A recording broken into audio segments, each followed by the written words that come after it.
Hey Benji, how was last night? Sup, BK? I saw you leaving the bar last night with a girl and then you came back after a while. What happened? First of all, fucking hungover. Second of all, she said I was too short. The fuck? I mean, everyone has their own personal preference. Just shut the fuck up. You sound like a little... Anyways, Ben, what do these celebrities have in common with our guest today? Katy Perry, Madonna, Kendall Jenner, Big tits and juicy lips. Kanye West, Jay-Z. BBC? No, I'm not too sure about that part. Also, the ferocious Iron Mike Tyson. BBC? Maybe. But anyways, our guest today has a gold tooth, Grills. aka Grills. Alright guys, we are in season 2, episode 5 of Let's Get It podcast. I'm one half of your host, BK here. On the other side of the couch Hey yo, this Benno. Yeah, it's not that hyped lah.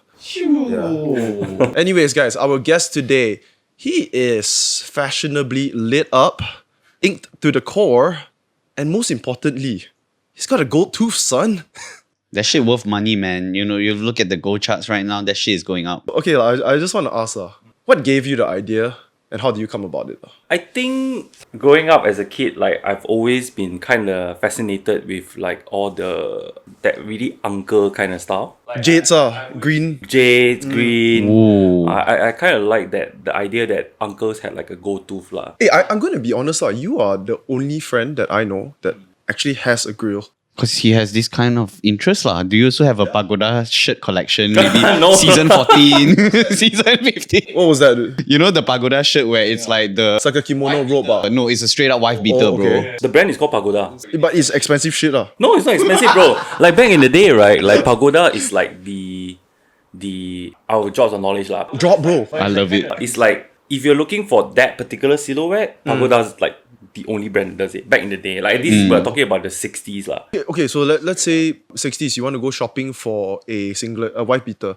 You're gonna go straight up look for Pagoda brand. So like how things are like in the 60s, right? A lot of people think that how we buy clothes now, totally not the case back in the 60s. Back in the 60s, right? Like as far as I remember, like with my dad, like what he told me was that if you want to buy clothes, you gotta give the measurements to buy the cloth. Then you have to bring that cloth to go to someone else to make that shirt. You get what I'm trying to say? Oh. So there is a standard in terms of like what is the measurements and everything, like SML, XL. Yep. So SML, XL, those kind of like sizing, that started with Pagoda. So that was why Pagoda was so popular back in the day. Because it was like everybody can just go and just get the SML, XL. I got you. But if you want like a shirt, you want like trousers, right, bro, you gotta custom made that shit, man. Back in the days, You have no choice.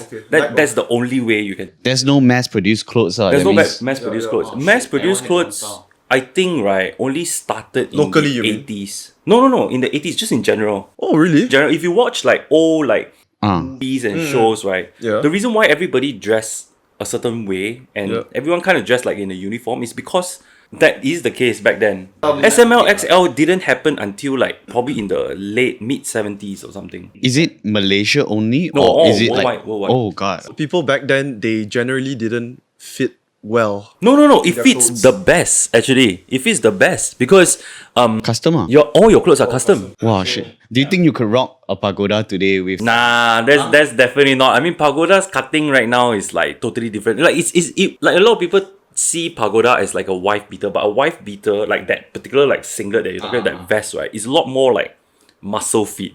You get what I'm trying to say? Pagoda looks a little bit more like Uncle Fit? like you see the uncle that just cook your wonton mee, that kind of thing. But it's so rare. Like these days, you don't even see that, man.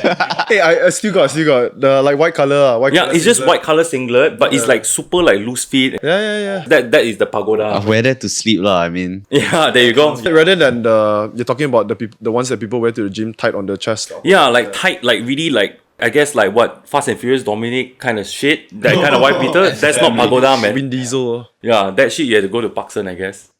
Just back on the topic on like the go-to. Yeah, I think growing up, I've always been kind of fascinated with like what people back in the day used to wear. Like General history of fashion. I kind of like the idea that gold tooth is like a... I don't know whether you all understand Cantonese lah, but there's this very famous saying that ngā qi tong kam sai means that you're as rich as your gold tooth, something like that, something along that line. Okay. Yeah, okay. you get what I'm trying to say. So iconic thing. So it basically back in the day, right? Like in the 40s and the 30s, right? You have, if you lose a tooth, right, you have no choice but you have to cast it gold because it's the only strongest material that is okay to be made as a tooth.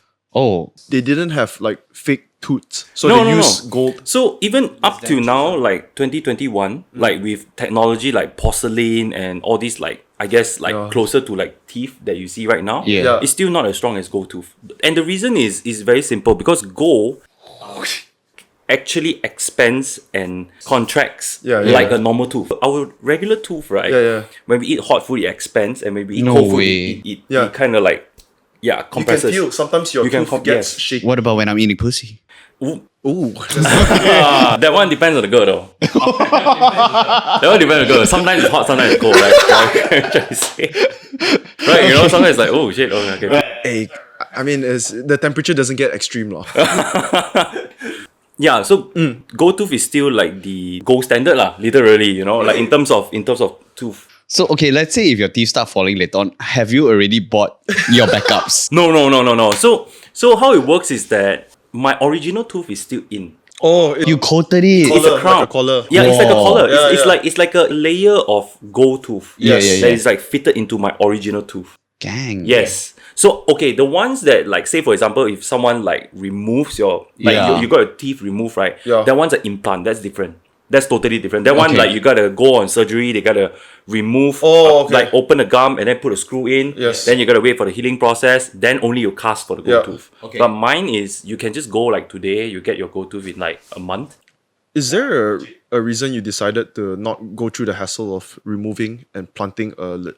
Actually, I had the same thought as you, like Yeah, before that lah. So I think 2020 onwards, I actually had a series of like unfortunate incidents with my tooth lah. Like basically, I think when I was younger, I just really didn't take care of it. Like, Too much candy, yeah, too much candy is one thing. Brushing my teeth, I do brush my teeth, everything, but Yeah. I think like dental care, like I didn't really took the extra steps lah. Yeah. I had like a tooth that was rotting, and I had to do The end of your mouth. correct. Yeah. So I did the root canal for probably about 3-4 sessions. Then after the dentist just found out that like, okay, cool, like I think cannot save. Like we gotta remove that shit. At this age, if you remove a tooth, right, there's no turning back. Like it won't fucking grow already. That part. Yeah, of course. Yeah. Baby tooth, adult tooth, and that's it. And wisdom tooth. So because of that series of unfortunate events, right, I always say like, okay, you know, like how bad can it be?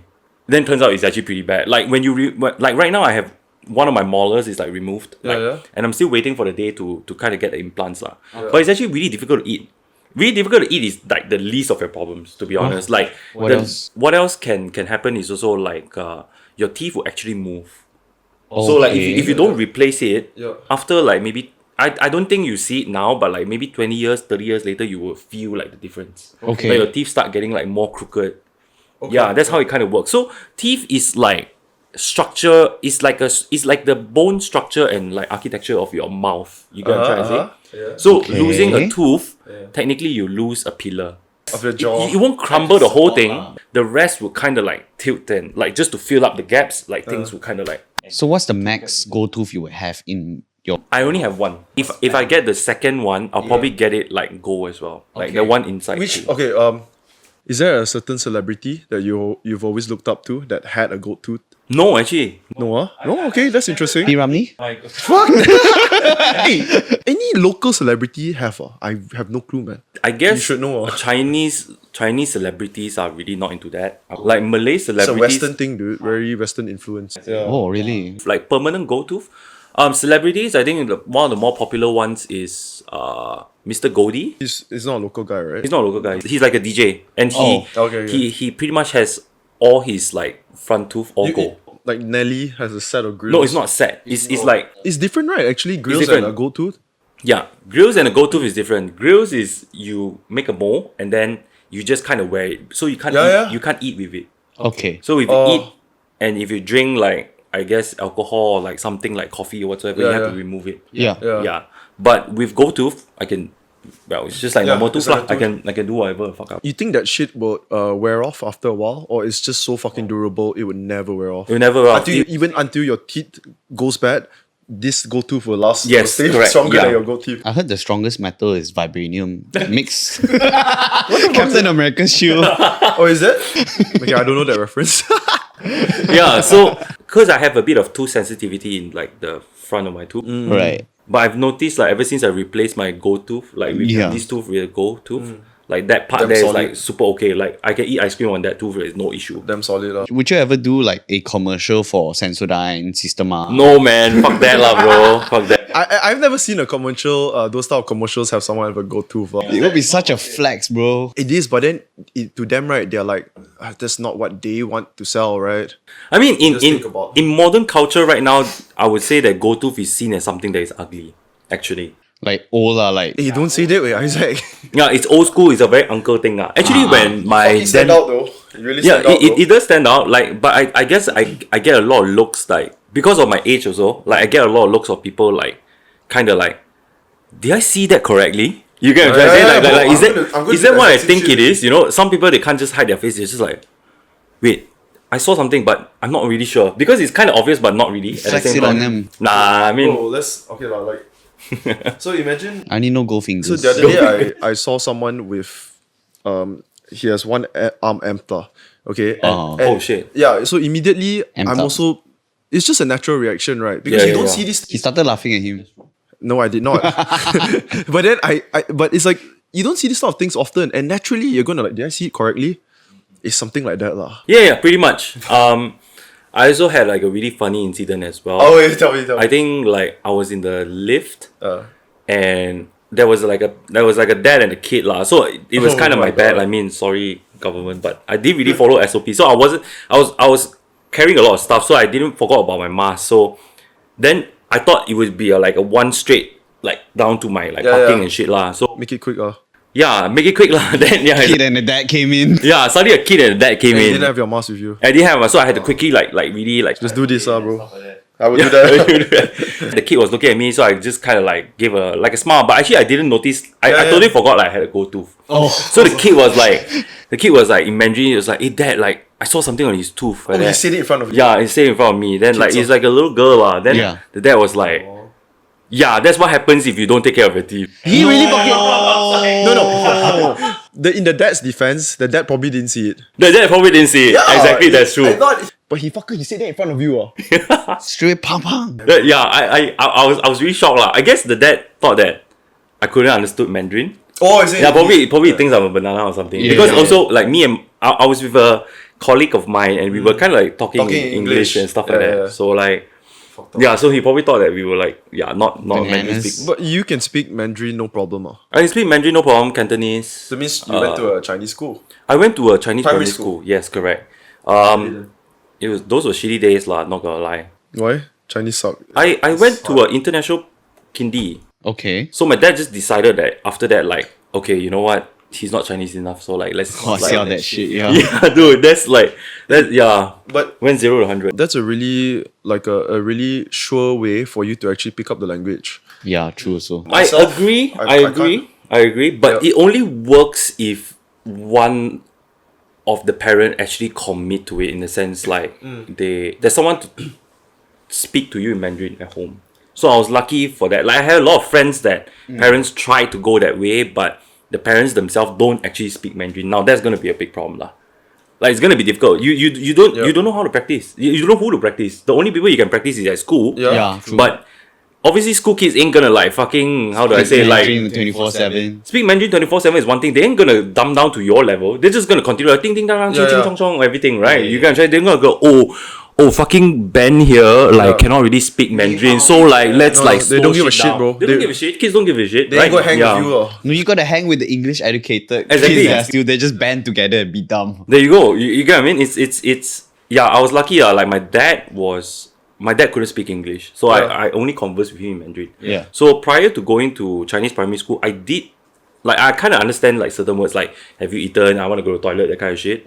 But not reading and writing. Not reading and writing. And the problem I had during Chinese primary school was that every fucking thing was in Mandarin. Dude, that's fucking hard, man. Like, Yeah, that's the worst science. part of Chinese itself is one of the hardest language, right? Chinese and they say Russian. One of the most complicated. Most complicated ones. You compare Spanish, this dude learned Spanish Fuck. in 6 weeks. Is Shit. it? 1 month, right? 1 month or 1 to 2 months like that. lah. Yeah, but here's a fun fact. Like a lot of people, like if you're really proficient with your English in English lah, Yeah. to learn like Spanish, Yes. German, all these, right? It's easy because you know why? They're under the same family tree. Anglo-Saxon. Yeah, the Anglo-Saxon, Germanic. Suku kata lah. Correct. Yeah. So yeah, exactly like you say. You see, if you're proficient in BM, obviously like you won't find it hard to understand like Indonesian, Philippines, like that kind of slang. You get what I'm trying to say? It's under the same family tree. True. But Malay is under what? Do you know? Actually, I do not know, man. Yeah, it's not Latin, it's not Sanskrit, it's What not do you say? Anglo-Sax. It's Malay, like the main Malay. ones. Don't know. It's just evolved out of nowhere from jungle people. Dude, okay lah. Did Bahasa Malaysia or Bahasa Indo come first? Yo, this is This is unpopular opinion lah, but definitely Indonesia, bro. You get what I'm trying to say? No, I mean, even the fucking storybook says it. Para Meswarat was a little bitch that lost his war Palembang. in Palembang, fucking yeah. Indonesia. So he decided to come here. Come to Malaysia. Some say Hang Tuah is Chinese also. Some say Let's get the myth busters here. I thought it's already a known fact that Oh, really? Hang Tuah is Chinese. But over the years, it became more. The story became more like a What do you call it? Propaganda. Yeah, propaganda, but in a very like soft way lah. I mean, I guess just to retain that like whole like Malay rights kind of thing, you know, it's Yeah, like, oh yeah. shit, you know, like yeah, let's make him like he's this Malay dude. Yeah, You a get what I'm Malay trying to hero. say? Yeah, Malay hero. There you go. Yeah, a hero that I don't know, fights the bad guys. Yeah, Yeah. I guess it's a little bit like a brainwash lah. I think school was brainwash. You think school is a brainwash? Yeah, dude. Which part, man? I would love to hear it. Every single part, man. Actually, I didn't enjoy school. Pendidikan moral, you mean? So Actually, I don't like school. one thing I that- fucking hated school. I didn't really like. I didn't really have a good time in school. Is it like it's the funny that we're friends, talking about the it. education?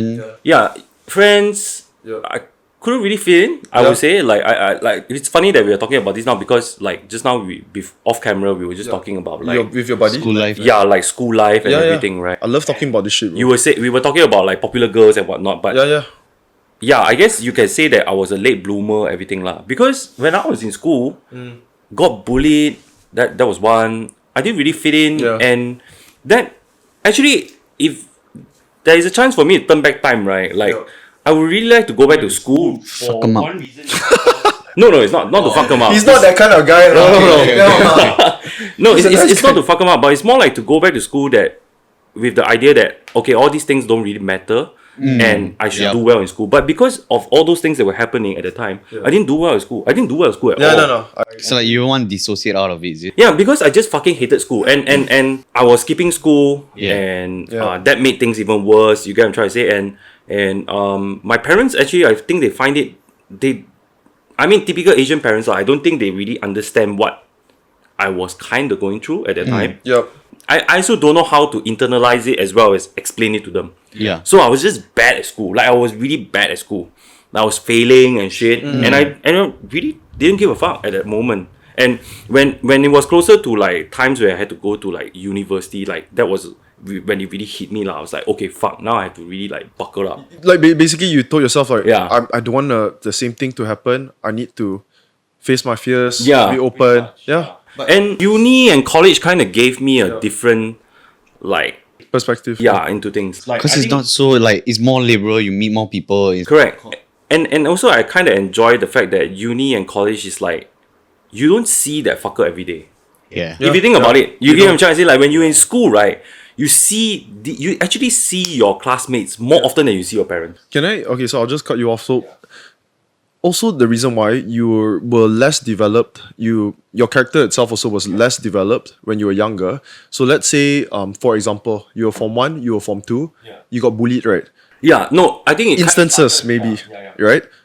So if that were to happen when you were in college only, let's say if the first time you got bullied was only in college, Yeah. you are more matured. You know, you think things through. Maybe it didn't Yeah. affect you that much. True, it won't affect me that much. Correct. Yeah. Yeah. So I think the only regret was that I had with school was I wish that I would go back with a mindset that actually it doesn't really matter. You just have to do well in school. But it didn't. I had a mindset that I just fucking didn't like school. Didn't like go to school. So, and that affected, and I wish that, and I always wonder that, like, if I actually studied, what would it be? Would it be any different? Like, would I be a doctor now? You can try to say. Do you want to be a doctor? Actually, to be honest with you, like, I honestly do not mind. Like, I honestly do not mind. Like, Don't mind, huh? my interest in life in general, right? Like just now, like, I enjoy telling you guys all these facts. I fucking love it too. Kind of like my thing. Like, I enjoy like reading General knowledge, general knowledge. So I guess like being a doctor, yeah, sure, man. If the opportunity. But you have to work Sungai Buloh, bro, in COVID. Oh fuck, man. you know what's funny? Because my best friend is actually a doctor. Oh, serious? Yeah, my best friend is actually a doctor, and we kind of graduated at the same time ish, kind of like Locally? overseas. So he was doing his medical degree in Dublin, and I was doing mine in London lah, in London, UK, and everything. Got you. So obviously, I had some troubles with my education year, so I graduated a little later than him. When I graduated, it was the same time as him because medical degree takes like 5 years, right? Yeah. But mine, obviously, I don't have to take so long lah. So long story short, he came to KL to do his housemanship, and he became like a practicing doctor here. Yup. Literally after he finished his housemanship, not long after, when he's starting his practical years, right, COVID hit. And we were just having a conversation like saying that COVID is kind of like a crash course for him, man. It's like all of a sudden he has to doctor up like really quickly. You know how, like, if COVID never happened, right? He'll probably like see people with fevers lah. Yeah. You can try to say it's like fevers. Not a motherfucker dying. Yeah, not motherfucker dying. Like, it just sped up everything. It's just like immediately everybody's dying. You can try to say. I would like to hear his insight though. Yeah, I think it'll be fun. Yeah. No, I mean like just for example, like because you hear how it actually is in like Sungai Buloh hospitals or whatever. They're lacking beds. People are laying on the chairs, on the floors. Mattresses everywhere because they just don't have enough capacity, right? Is that like how he explained it to you? The situation? Kind of. He works at a. So he works in Sabah. Oh, okay. He works in Sabah in a public hospital. Public so hospital. How the process is like is that after you finish your housemanship in Malaysia, Right. you will have to be a practical doctor within Malaysia. So they'll send you to wherever the fuck it is, wherever it is convenient actually. So some people lucky you get KL. Some people unlucky, you get elsewhere lah, basically. But some people actually enjoy that. Like, I don't mind being elsewhere. You get what I'm trying to say? For him, he was in Sabah. At one point, Sabah was pretty bad, actually. Yeah. Remember? West Malaysia was like... They started first, right? They had that shit that brought it over here. Correct, yeah. And also the more hardcore variant, I think, was kind of started there as well, if I'm not mistaken. I mean, I may be totally wrong about it lah, but like... I'm gonna agree lah. They do live on trees. Like KL and Selangor is the worst lah, right? But I mean, come on, like it's just based on Population alone. I mean, it's no surprise lah. Are we the We are dense AF. Dense, man. We are dense. Okay, no, I know we are dense, but are we You're the dense. Are we the most populated state? Definitely one of the most. Even JB, Johor, right? Such a large state, right? I don't think they have as dense population as us. Yeah. So everyone wants to fucking come here and work because this is where things are happening. Yep, it's true. People here just can't stay at home. That's why I move around. Low key though, like I feel like we hang out so much in PJ when we should be hanging out in like KL downtown city center kind of shit. So speaking of which, right? Let me ask you guys this one thing. What's up? So like if you are the government, when COVID like first hit lah, like really the first time it hits lah, what would you do? I just copy whatever the other governments in the other countries did before us. Which country? Norway, Sweden. Wow, before us was who? The Europeans. China, Korea. Korea was also another one. I don't know, follow whatever they did. But apparently I heard that it is quite good already that we have my Sejahterah. Because in other countries, right, when they go into an establishment, like go to a restaurant or anything, right, they have to still freaking write it, man. Wow. And they ain't got scanners and shit like that. And how the hell do you even keep contact tracing it? We had an app, what? But I mean, let's not compare to countries that... I mean, obviously countries that you are saying, those, right, they are definitely like doing a lot worse than Malaysia in general. Let's not take COVID into the equation. I think probably just day to day, they are like not as great as Malaysia. Lower GDP. But remember when COVID first hit, right? Obviously, we went into a lockdown, right? How? But You know what our government first did? Like after when we went lockdown? If you guys remember what they first... Was it the voting thing? No, it wasn't that. It's I actually... can't remember. The first thing that they did, right? Najib? Was they gave money to people. Remember? Why? Remember? There was like a whole plan. Oh, You guys got money, right? not straight away. Maybe after 2 months or something, right? No. Like after they immediately announced... March, April, I think. Correct. Yeah, they immediately didn't- announced like a funding plan to help people who during this lockdown like cannot operate business or these kind of things, Yep. right? What's the Cannot work. catch? Yeah. Okay, got you. What's your take on that? I feel like, I mean, this is, I don't know how, this is my Intuition opinion lah. lah. Yeah. I feel that instead of giving people the money, right, they should have just put that money into healthcare. Oh. If you think about it, Yeah. right? How much money is that? It's a lot of money. The budget, and they gave money like twice, right? If I'm not mistaken, like 2 or 3 times, if I'm not mistaken. I feel like instead of laundering all that money, Jolo should just like invest it into medical. Hey, Right. I mean, I also feel like that lah. hey Jolo, if you're watching, hey, put it into mass. He would really make a dent in that. You get what I'm trying to say? You watch the documentary, right? No, actually, I don't bother, man. Like, it's just cronyism, like to the max, lah. Bro, and also I say this. I've been saying this the last few episodes, but okay, we talk about 2 things, right? What is monumental in KL? What is iconic in Malaysia? Twin Towers. KLCC, right? Orangutan, roughly, sir. Yeah, probably. Lots of people still don't know that shit. I believe more people know about Jolo, 1MDB, And MH370. yes, NHIF 370. But then again, right? Like that's not surprising though, because if you ask anyone, okay, someone that has never been to America, never really get into like American culture or whatsoever, Yeah. what's the first thing they would know about America? 911, bro. Yeah, Bad news always wins over good stuff.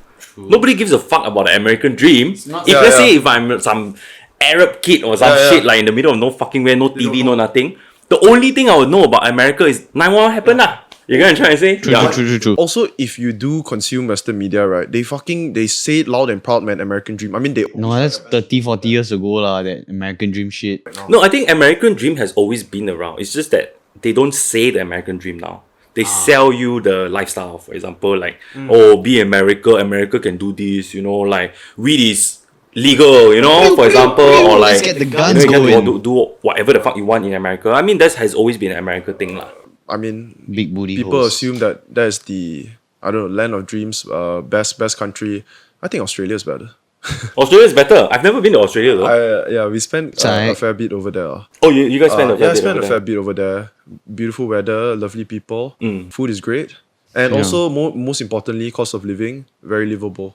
Livable indeed. Most livable Like countries. the minimum wage shit lah, which really helps out. So my sister's in Australia, and I think during lockdown she couldn't, like, her job is outside one, so Yeah. she really couldn't work. So she's getting government support of like 700 AUD every single week. Yeah. I mean, that's quite normal. 700 AUD. like you're talking about during COVID period. Yeah, government support, bro. During lockdown. I mean, then again, you have to take into consideration their taxes are really high, lah. 30. Yeah. She'll be getting about 30%. Jesus Christ. One of the highest lah. Western countries always have high taxes. So actually, I know this is unpopular opinion lah, but like Oh. I personally don't think that, like, if you ask me, Yeah. if you want to live a fucking luxurious lifestyle, I'm talking about you. Okay, how you see yourself is like, I'm fucking gonna drive a Lamborghini, pictures all around and shit like Yeah, that. yeah. Okay. I would tell you lah, your chances are higher in Malaysia than in Australia. Okay, yeah, I can accept that. Chances I are can higher accept that. in Malaysia than in I Australia. heard that from a couple of uncles, some people's fathers. Yeah, dude. Because what all these countries give you, like what Australia, all these country gives you, right, is like, okay, I work there, I work so hard, right? And the government takes care of me, for example, right? But you do have to know that if you're going to go through that, right, you gotta wait. You get what I'm trying to say? Like, say for example, if you want to see a doctor, you gotta go wait. See a dentist, you gotta wait. And obviously, when things like COVID like this happen, they will give you money lah. That is kind of their thing. It's kind of like a Western thing. Okay, But okay. if, let's say, if your mindset is at, like, for example, like, okay, I want to live comfortably, I will have to say that just hustle hard, and then you can do the same thing in Malaysia, and you instead of waiting for the government, you can fucking pay money to go private and settle your issues. Bro, but I... That's a if you think about it this way, Malaysia's just you like think about it that. this way. And the thing is this, like, I mean, I'm saying in the context that the three of us here, right, are Damansara kids. Yeah. I'll be honest that kids that can live in Damansara, or at least our age group, Yeah. we are considered fortunate. Like our parents are doing alright. You get what I'm trying to say? They're doing okay. Yeah, bro, I feel like it takes us, right, PJ kids, longer to realize it compared to everyone else. Yeah. Yeah. You mean the Clank and Cheras people? He's fucking bad, Yeah, we got buddies there. But okay, maybe not PJ Damansara, but I think Klang Valley in general. Everyone is doing pretty alright. Yeah. And how many of you guys have you ever even been to a government hospital? I mean, when I was young. When you were No young, lah, no lah. But if you think about it, when you're young, right, it's probably your parents, their careers just kind of just kicked off. Yeah. You get what I'm trying to say? So Yeah, like, of I do course. remember when I was young, when I was sick, I go to government hospital one. Now, my parents don't even give a shit whether, my parents don't even care to go for got government hospital. insurance Just for that private, shit, yeah, just private. Insurance, whatever the fuck it is. Let me just tell you lah, it don't matter what country you at. If your problems can be solved by money, it's not a problem at all. All you have to do is work hard. Work hard, get the money, and you know what? If you have the money, don't fucking care whether you Australia, Singapore, UK, America, whatsoever. Money talks, bro. Yeah. You know, like I think this was like when I was Bitches. when I was almost coming back from the UK to KL. Like I always thought to myself, like, okay, fuck, am I losing out here? So I write down a list of like what are my wants, needs, and my goals in my life. And I found out that every single thing, right, it all equates to one thing. It can be solved by money. And if it can be solved by money, all I had to do is just hustle hard enough to the point, right? But the currency here though, So what? you gotta work 4 times harder. Brother, bro. if you get what I'm trying to say, look at Jolo. Also, Look at Jolo. You don't see him like change his citizenship to US. No, ma. Because you know why? It doesn't matter. He's making so much money, the currency doesn't even matter anymore. Oh yeah, that's You get what I'm trying to say? mad money though. Yeah, it's mad money, bro. So if you think about it, right, the currency, all these don't matter if you are rich enough. Look at like, for example, all the top rich people in the world. Don't even the world, Malaysia. You don't see them changing their citizenship. No, nobody's changing citizenship. Jackie Chan is rich as fuck. You don't see him change to American citizenship. No, ma. Why? Because it doesn't fucking matter. It doesn't matter. Because you're making money, and when you're making money, right, the currency don't matter. So what? The currency exchange is bad. If you're making 1 million ringgit Malaysian a month, for example, fuck lah, you go to UK, you still can live like a fucking king. That's true. Yo, I feel like so Yeah. if you want to compare nations, right? Compare nations and the cost of living, livability. I feel like you have to talk about it in a more even field. Like you talk about yourself, right? Let's compare people who in Australia they live in the suburbs area. Their wage compared to the people over here living in a very kampong place, their wage. I still think that Malaysia is we are very far behind and there's a big disadvantage. Definitely. Malaysian suburban people can drive BMW. Sorry? Malaysian kampong average suburban people who live in suburban or kampong area can at least drive a BMW or Toyota Hilux. Cost the lumber. No, not because of that. But like legit. Even if you go to the Chinese kampong or you see those Chinese uncle, right? They at least drive like a Toyota Hilux. And how much does a Hilux cost? Like it's not cheap at 6 all. figures at least. You get what I'm trying to say? But if you go to America or you go to like, for example, like Australia whatsoever, and you go to the suburbans, even in the UK as well, they can't even afford that shit. How many times do you see them drive a fucking BMW? Okay, of course not lah. Wait, but why? What's the logic behind it? The logic behind it is very simple. Yes, you make a minimum wage, but there is a way that they can calculate it that you actually just only earn that much only. But in Malaysia, the possibilities are endless. You get what I'm trying to say? think this The rules are a lot more Lax. open. Well, in Malaysia? Yeah. You mean corruption? It's so, let me trust. I think, let me tell you this lah. If you Okay, want to, let's go. if you want to be a businessman, it's easier for you to do it in KL than in Australia. Is this an MLM pitch? Legit, it's easier for you to do your own business in KL than in Australia or whatever. Okay, so what is the main reason you say that? Because uncles have told me this before. Uncle's got to go to.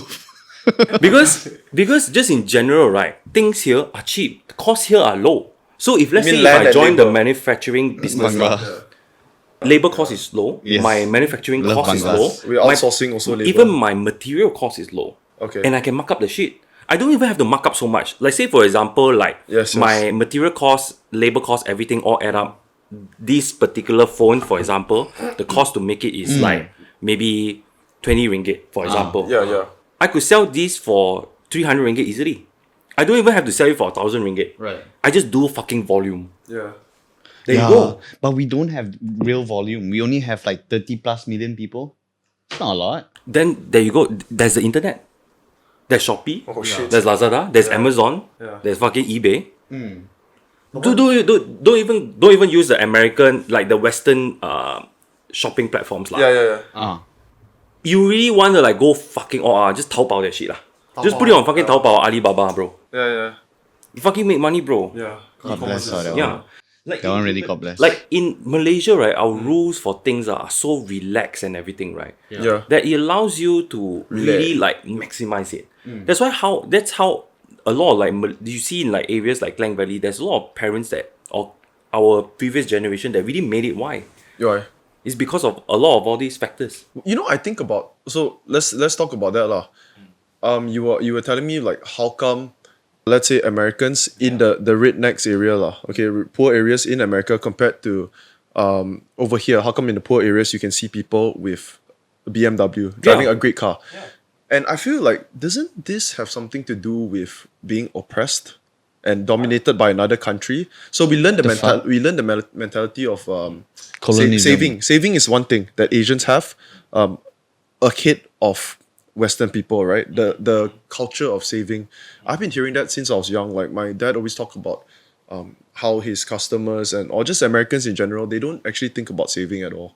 Yeah. They really don't.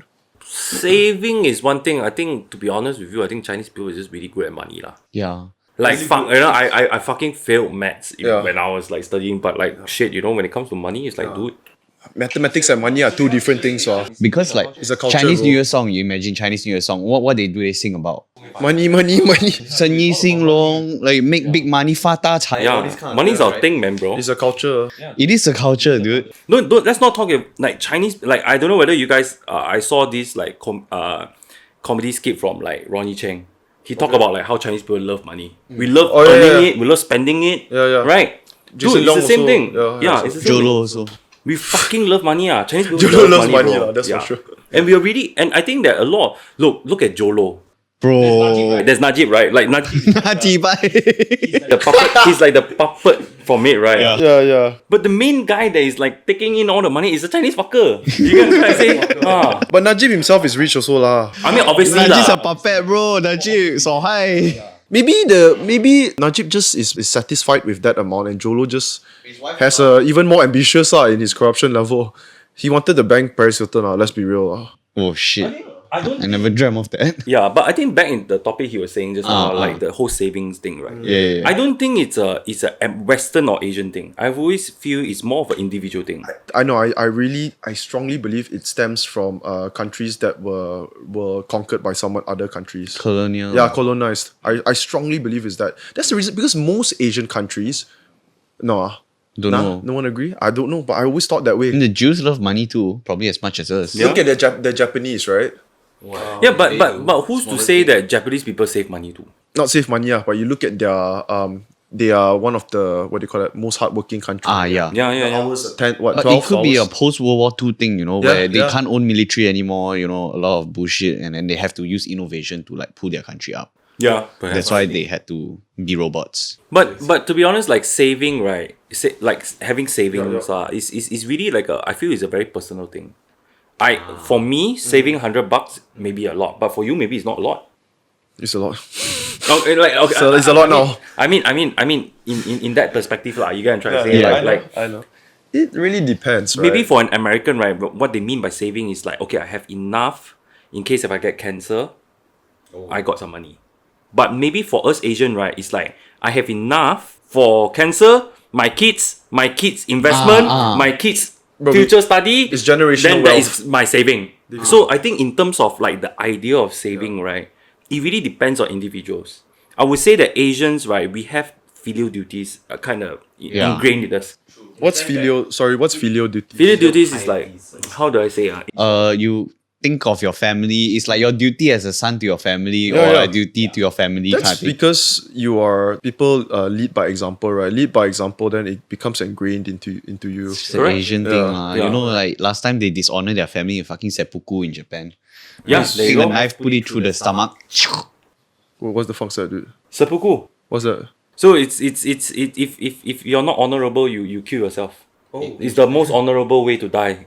What is not honorable though? So like say for example, like you were supposed to go and like say for example you're supposed to go to this war and then like everyone fucking died, just left over you. Yeah, pussy lah, For basically. some weird reason lah, Yeah, okay? yeah, For some yeah. weird reason. So you're brought to the court and stuff like that. So you admit, say that okay, you know, I probably should have manned up and just like even though if I'm the last guy, I should have just fucking go and fuck cow them lah. Yeah. But I didn't. Yes. So okay, you admit to your wrongs, okay, but you still have to die. But I'll give you seppuku. So you have to kill yourself. So what That ain't any easier. they do is that they drive a knife to their like innards and then they Do you say anus? Why you got so excited? Yeah, because that shit's more interesting, bro. That shit's more interesting, dude. But yeah, innards is what? that innards like your stomach and then you just like cut it open. Yo, can I tell you a fun fact? There's this fucker. So David Blaine was on Joe Rogan and he's talking about old magicians, entertainers, Okay. like extreme performers, right? This dude could put a sword through his body, go through his stomach, cutting through, and he's completely fine. So Oh shit. the thing is he has to pull it out through the back. If you pull it out this way, it's gonna rupture a lot of like your organs and all. But if you pull it through and remove it from the back, right, your organ is gonna be fucked up, but it can actually heal fully. So this was Not wrong. I think that should be sounds about right. it's I think. performers in the really old days. They do fucked up shit. Like circus freaks and shit. lah. Yeah, that type of thing. Yeah. So yeah, the topic kind of went way sideways. Yeah. I love this shit though. Like just Yeah. talking. And also understanding. Random fun facts. Yeah, random fun facts. That's lovely. Also understanding what molded you into the person you are today, and like what you said lah. Now let's we don't have to stay exactly on fashion topic. No. But what I'm saying is, when did you actually really get into fashion? At which age? Yeah. Actually, yeah, I think a lot of people do not know this story of mine lah. So actually, when I was, That's even better. it came from like a place of insecurity lah. Like my parents work in fashion. Okay, I won't say fashion lah. My parents work in retail. Yeah. But growing up, actually, I never really liked it. Okay. Yeah, I always find it like, you know, my parents had the mindset is like, oh, okay, like this is really cool. Like they are an adult, they know what this shit is about. You get what I'm trying to say? So they let me wear those when I was Good a eye kid. for design and Yeah, stuff. correct. What do you mean? Sorry, what did you mean by they worked in retail? So they run a couple So of, they work in fashion. So fashion has a lot of different departments, and retail is one like segment of fashion. yeah, For example, lah. which so retail basically means like the shop. Mainstream. Ah. the shop, retail means that Managing the physical shops. shop. Yeah. So my parents used to work in the retail line. I mean, my dad still is, but yeah. So growing up, I never really liked it because my parents forced me to wear the things that I didn't want to wear. Like, bow tie. No, it wasn't like that. It wasn't that extreme, but it was just like my parents were like for example, okay, my year lah, when I was growing up, everybody was rocking that Tropicana Life. Yeah. Wild Channel, Body glove. Quicksilver, all this kind of shit. I used to spend fucking a lot of money on Quicksilver, bro. Yeah, but anyways, like exactly, there you go, you know. So like when I like those things, like my parents were like, nah, that's not fashion. You get what I'm trying to say? Like they were like, no, you got it all wrong. Like, You get what I'm fuck trying your to say? trend, you know. Yeah, you got it all wrong. This is not fashion. Like my parents obviously knew what fashion was, but as a kid you don't know any better, lah, right? yeah, You just denim, want what all your friends wearing. Let's put some suspenders on you. Is that what they did? No, they That's didn't. They didn't went that hardcore, lah. But like you know, like Birkenstocks, right? Yeah, that's lit. What? I had that shit when I was like 3, bro. Oh, that time. And that was before like Birkenstocks even was a Of course. thing in like KL, bro. I used to wear like Birkenstocks when I was like 3, 4. How did the Birkenstocks look like back then? I have no idea. Okay, Does that look the same? the one that I had was like It's still the same. It's still the same, but now you got the rubber version, right? Back then don't have. It was all the like hard ones, you know, like the really like you have to break in ones. I know. Yeah. Yo, my buddy is wearing you know all these Onitsuka tigers. They've got their slippers. Have you seen it? Yeah. Yo, why? What's up, man? Yeah, I feel like you disgusted by that. I don't think so. Onizuka Tiger sucks, man. To be honest, like You saw the slipper. I've saw it before, lah. But I mean, no comment, lah. But I think just in general, I think Onizuka Tiger. It's okay. You can diss anyone here. You Yeah, can, like fuck all of you wearing Onitsuka. Did you own a pair before? I have, but that was Kill Bill times, lah. You get what I'm trying to say? Unless you're like on the set for Kill Bill, you know, like What do you mean Kill Bill times? how Onizuka got really popular was on Kill Bill. Oh really? Yeah. She was like the lady was wearing Onizuka Tigers. Oh okay. The samurai lady. Yeah. The most popular one was the white, blue, and red one though. No, the most popular one is actually the Kill Bill one, yellow, the Kill Bill one, the yellow and the black, the Mexico City. Oh, okay, no, I had no that idea. was the most popular thing back then, lah. Okay, anyways, so yeah, like obviously I always wanted to wear the things that I wanted to wear, lah. And also growing up, I also was really into like rock music, hardcore, punk, Same. hip hop, that sort of stuff, Same. you know. And I wanted like skateboarding, all these kind of things, lah. Ooh, So like Skatewear. yeah, skatewear. So obviously my parents were not that supportive in regards about it. So, but I mean that was very like it just made me feel like, oh, okay, no, fuck this shit lah. You get what I mean? So obviously I went throughout my like primary school years to like high school years. Didn't really give a fuck what I was wearing. Actually, I don't even remember. Yo, you know how you know you didn't give a fuck what you were wearing in high school? Yeah. If you show up rocking a 3/4 pants with a million pockets, was that you? That no lah. Then it wasn't that bad. That's lah. damn cow, bro. Then it wasn't that bad lah. to be Thank honest. God. Thank God. So my nephews, they took my hand-me-downs. Not nephews or my cousins. They took my hand-me-downs. They just live around the corner. Hand me down. Yeah, and so the hand-me-downs were all those 3/4 pants, and they were wearing that until Form 1, Form 2. So they are like 6-7 years before me. Okay. So imagine, right? So after they started wearing that to high school, then immediately after high school, I could see that they stopped wearing all that shit because they realized like, They be getting no pussy. no, I mean they were getting it from other people, probably, you know, people were giving them shit. Then they realized like, okay, I need a. The 3/4 pants are some retarded shit, bro. Yeah, do it. And yeah, so it was not after like I reached like probably like 16 years old, then I dated someone actually. So I wouldn't even consider it as dated lah. So it's like what happened was this girl, I don't remember the exact details because it happened so fucking long ago. Okay. Yeah. So what happened was she kind of had a bet with her friends that like, oh, okay, you know, like I bet I can Suck his dick behind him. no lah. I can get this guy lah, something like that. But I'm just gonna play him. Yeah. That sort of thing. Oh, that's fucked up. That's fucked up. After that, so she did that whole thing lah. Then she actually legit did it. And then after that, she told me this, you know, I would never ever. Why would I ever date someone like you? No, wait, okay. Can you summarize that first front part? Sorry, I didn't catch it. I dated someone. Yes. Yeah, and she played me in the sense that it was just literally a dare kind of thing. So nothing happened. Nothing actually happened physically or emotionally, whatever it is. Okay. And then after that, she said that, what makes you think that I would date you? That's what she said. Bitch. Yeah, that's what she said. Ho! After Okay, yeah. that, right, I actually, at that time, right, still do not know what exactly was going on, but I was really upset. So couple that out at the same time with school bullying and everything. And at the same time, right, that news, right, she went and go and tell, like, obviously, high school shit, like, you know, like, go and tell the whole So school. she She basically made fun of me in that sense.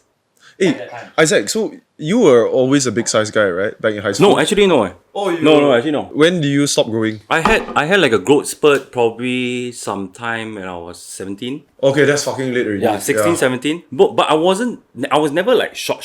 I always had like consistent growth, but like this height and this big, The width. probably like 21, 22, like that. You were a bit skinnier. I was a lot skinnier like when I was younger lah. Right. So I beefed up when I started rock climbing. Yo, when I mean, for example, I've been tall since I was 13, right? Wow, shit. Since I was 13, I stopped growing.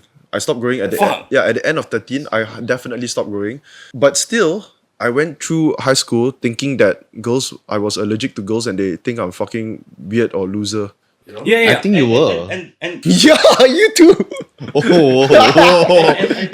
that was exactly what happened, like what you say, you know, everybody thought that Isaac was weird, a loser, that kind of thing. Yep. So that really affected me. And also at that point, right, I didn't really have someone to really talk to. Did you realize it was affecting you during that? Actually, I didn't. I didn't. Yeah. Until I was like 16, 17. And I even went through whole of high school, right? Like, not giving a fuck. Like, I still don't know what's going on. But I just skip school lah. Just don't appear in school, you know. In the moment, you just want to do what you want to do, which is get out of school and do Get your out of thing. school, do whatever the fuck I want, you know, kind of thing. Music. I turned to like a lot of other things. Yeah. But like, I mean, Pop culture shit. yeah. Okay. So after that, it was not only after when I go to college, right? Then only I started, I don't know for what reason, I just started to dress up. And I immediately got like ladies' attention. Oh. Yeah. Okay. Did you talk to girls in high school? No, not Same really. ah. Not really. I got some lah. Don't lie lah, fucker. Puan Li, Puan Teh, Puan Lanjiao. It's really 1 hour, bro. Oh shit. It's fucking insane. And guess what? All the shit I prepared, we didn't use it. No, you don't need to. Hey, just 1 second. You might I just go toilet, dude. Yeah, go. Shall we? Yeah. Let's go. So what were you talking I about? can't remember. Fuck. Oh yeah, my Basically, we were talking about where did that stem from? Your passion for fashion. yeah, yeah. Excuse the fucking Fashion pun. for fashion. But that's the highlight of this. I felt like the moment I saw you, I knew exactly what that was already. I already took a guess. You know, you definitely got into fashion because you found it's like me finding gym. Yeah. Right. I found something that made me more comfortable with my self-esteem. Right. And I stuck with it because, of course, it's something that did me good, and now for me, it's just a habit thing, Yeah. To be honest with you, I'll be straight up with you, I think that anyone that in my years working in fashion and everything, everyone that tells me I like fashion because of fashion, right? Because of If fashion. if I joined, like I started Bullshit. liking fashion because of fashion, right? It's fucking bullshit, Bullshit. It's bullshit, bro. Let's get deeper, son. Everyone, right, that get into fashion, right, I know one form or another stem from some place of insecurity. Whether is it lack of like opposite sex attraction, or whether is it self-confidence or whatsoever, it is never because you just one day I saw this magazine and I decided that like I fucking like fashion. Nah, okay, maybe to some extent there is some truth to that, but there must be other things that contributed to it. But don't you think you want to dress nice because it's just boring dressing up like every day the same old thing? Nah, I mean, come on, you know, like you wouldn't think of it that way if, let's say, you're not showing it off, right? If you think about it this way. Oh, yeah, okay, exactly. okay. You know, Yeah. right? I mean, if let's say if I'm home all the time, fuck, I'll wear boring Some stuff all people, the I mean, time. you like you said, some people they would tell you that they just like fashion because it's fashion. They don't realize it now. They will realize it eventually. A lot later, yeah. Yeah, True. you will realize it. So yeah, for me also it stemmed from a place of insecurity and wanting opposite sex attraction lah at that time. So you're saying that you dressed up for the first time and then bam, you Boom, instantly got yeah, it. started going out on dates and started seeing difference and stuff like that. Money. Okay, so you talk about money Money. as well. Money. What is the biggest or the number one driver for men to get money?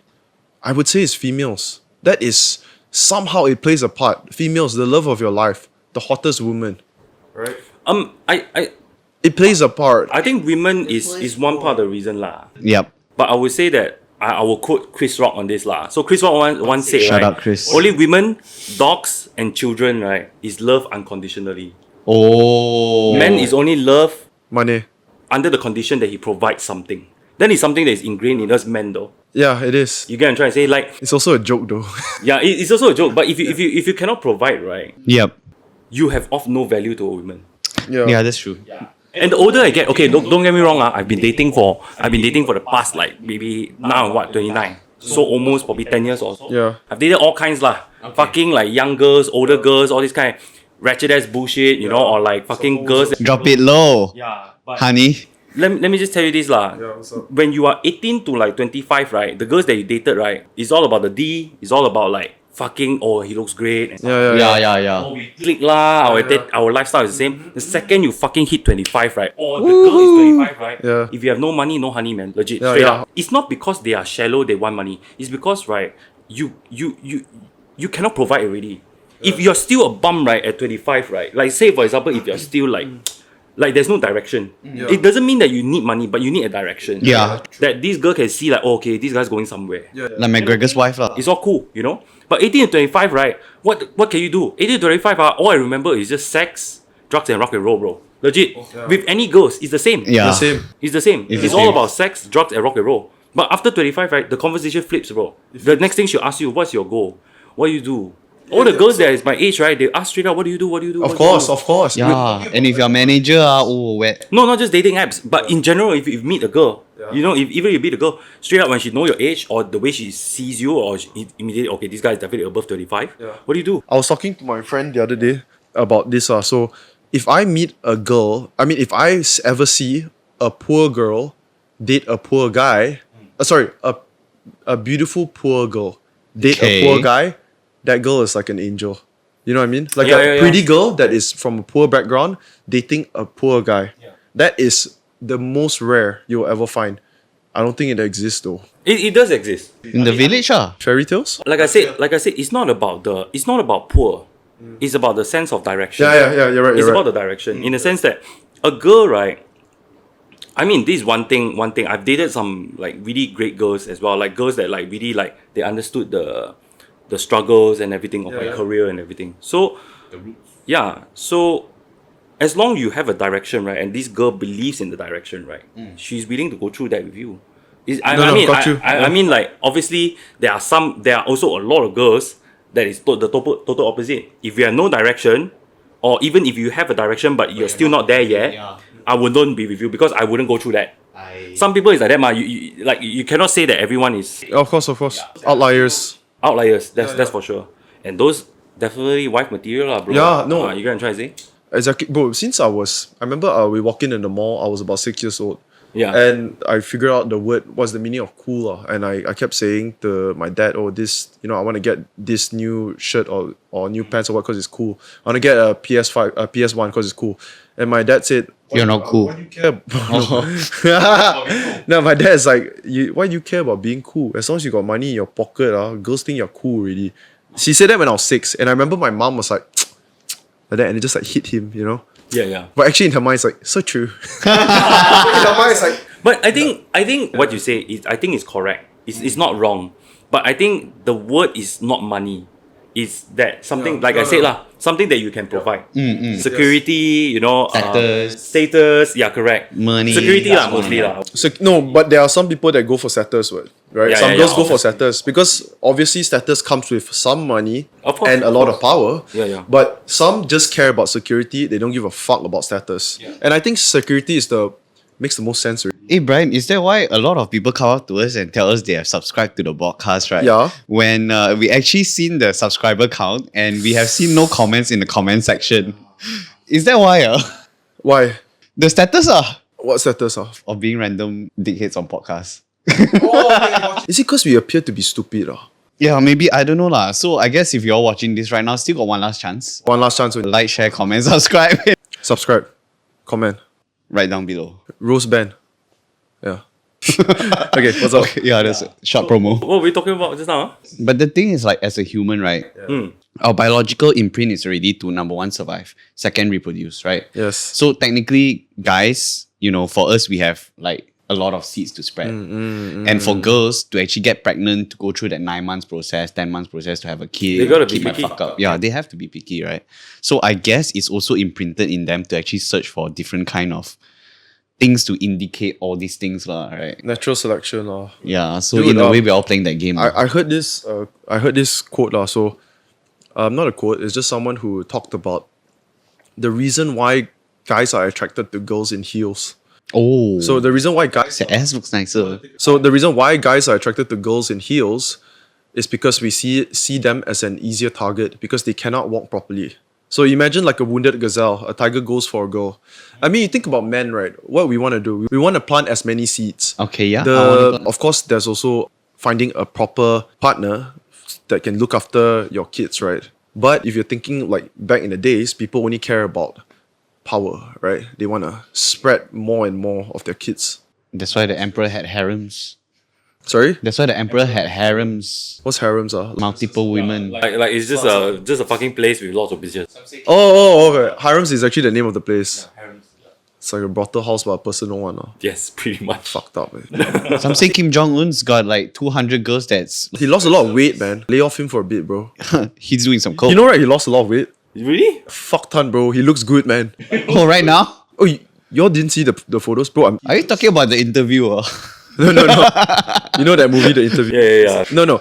Legit. If you look at him now, he does not even look overweight. Like he's just probably buff lah. I don't know, man. Did some coke lah, dude. What else? Maybe Hey, yo, do you check out there was this lady, Yeon Park. She went on Joe Rogan and she's a North Korean defector. Oh shit, okay. Yeah, so she's telling about her stories of how they got defected from, how she escaped from North Korea. And she said something about how Kim Jong-un drinks like 12 bottles of wine every night.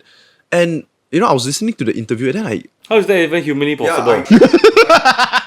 That's some bullshit, man. It is. I immediately noticed like red flag. Because a lot of our other stories was quite realistic, right? Then some parts didn't make sense. Like how they were carrying a baby in the desert at negative 10 degrees and they lasted for 24 hours or something and the baby had no clothes on. So I'm just thinking like, this doesn't make sense too. I think it's exaggeration. Of course. COVID is maybe like... On Joe Rogan? Does Joe Rogan allow exaggerations? It sells. Oh. It sells. True. Another source says that apparently she is literally like the Kim Kardashian of North Korea. So she is not a regular peasant in North Korea. She's got ties to royalties. You know, you live a pretty decent life if you've got that, right, in North Korea. Okay. Yeah. She got food lah. She's not only got food lah, she got a boob job lah. She's not getting the equal that everyone is getting. Not at all. Dude, she talked about how when she was young, they were so poor. She looked at, like, the other brothers was looking at rats eat other kids on the streets, eat their eyeballs. And then their organs are falling out and the rats are eating. And the boys are so hungry and starving, they eat the rat that ate the organs. Ah, okay. And it just seemed a little bit far-fetched. I mean, that could happen lah, but definitely 12 bottles of wine. Yeah, that's an ultimate red flag. I'm like, no matter how fat you are... Maybe they brainwash her to think that... They brainwash all citizens to think that he drinks 12 bottles of wine. Every night. They could, right? Every night though, okay, I'm guessing when you say every night means that we are talking about 7:30 to next day 5 a.m. lah. That's how much? 7:30, 8:30, 9:30. One bottle an hour. One bottle an hour lah, pretty much. CD. Yeah, dude. Imagine like the one guy, he called his assistant up, right? Then he asked the assistant, how many wine have I drank last? He said, only 2 bottles, shoot the fucker. Then the other next guy will come out, he have to say 12. Yeah, you're right.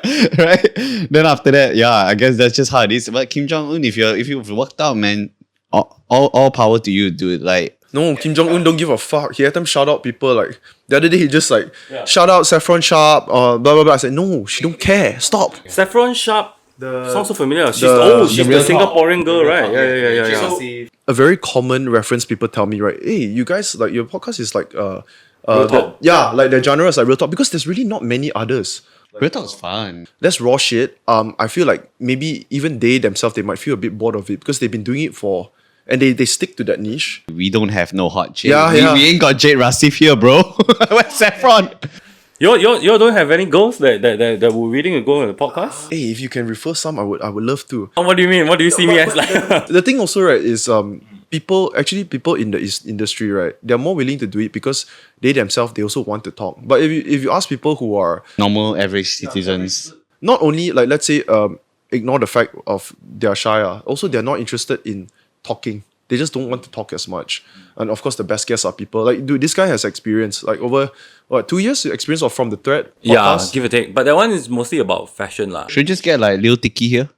No, man. Lil Asian Tiki. Yeah. Yeah, I think. Oh, Lil Tiki. I thought you said Lil Dicky. Oh, no lah. Sure, man. Lil Asian Tiki, we would love to have you on. Yeah, we'll start with some dancings, obviously, right? Then go into like weather sections. We have a whole list planned out already, so it's just whether you're on board or not. But, you know, hit us up. We're always free. Let's get the podcast. Hope to see you soon. Hope to see you. Yeah, catch. What were we talking about? What are we talking about? Girls, fashion. Just the rock and roll part left. What, in uni, were your grades better since you're actually doing something that you like? Better. A lot better. Like, I really had a lot of fun with uni. Like, I actually put in the work lah. Like, I really put in the work. Actually, I had a few promises to myself when I went to uni. Right. And kind of helped me out in my career, like later on. Learning curves. Yeah. So when I was younger, like I said earlier, I didn't get the chance to buy the clothes that I wanted to. So what I did was that I made sure that when I got to the UK, I knew that I'm going to get a part-time job. Because I made a promise to myself that no matter how fucked up things are, every month you wanna get one item to get drip lah. At that time, I made that promise to myself, and I made a rule that every time I go out, no matter whether it's a grocery shopping whatsoever, have the habit to dress up. Whoa. Because at that time I did not. So at that time I didn't think it was fashion. Yeah. I really thought it was just like self-discipline to myself. It is, in a way. Properly present yourself. Present myself. Yeah. Like actually spend some time Yeah. researching about, okay, what kind of hairstyle do I want? habit. Yeah. All these kind of things. I didn't knew it was fashion Yeah. at that Yeah. moment lah. So I was working in a sushi restaurant Yeah. when I was in the UK. So Yeah, it was yeah. like a sushi buffet restaurant lah. It's all good money, lah, dude. Hard work lah. It's hard work, but if you want to compare working at the same restaurant here or the money over there is much better. Yeah, that's true lah. Look, I worked at Zara by just for example, 27 AUD, bro, an hour. That is what 60 no, so bad math. 75 lah, okay, 75 ringgit lah. Yeah, that's fucking crazy, dude. Yeah, that's pretty good. So I work in a sushi restaurant. Then when I was working there, there was a guy that frequents the restaurant with his girlfriend quite a bit, and he works for this department store called Selfridges. Yup. So Selfridges is a really popular department store in the UK. They bring in a lot of like the fashion, hype stuff, high end, whether is it streetwear, whatever. And then he was like, hey, I've seen you around town. He told me that I've seen you around town, I've seen the way you dress and everything. And he said that like, You really stand out. I mean, really, if yeah. you will stand out. Yeah. So at the time, he told me, he said that I actually just had a Chinese associate, a Mandarin speaking associate just left. So we're actually looking for someone to fill in the spot.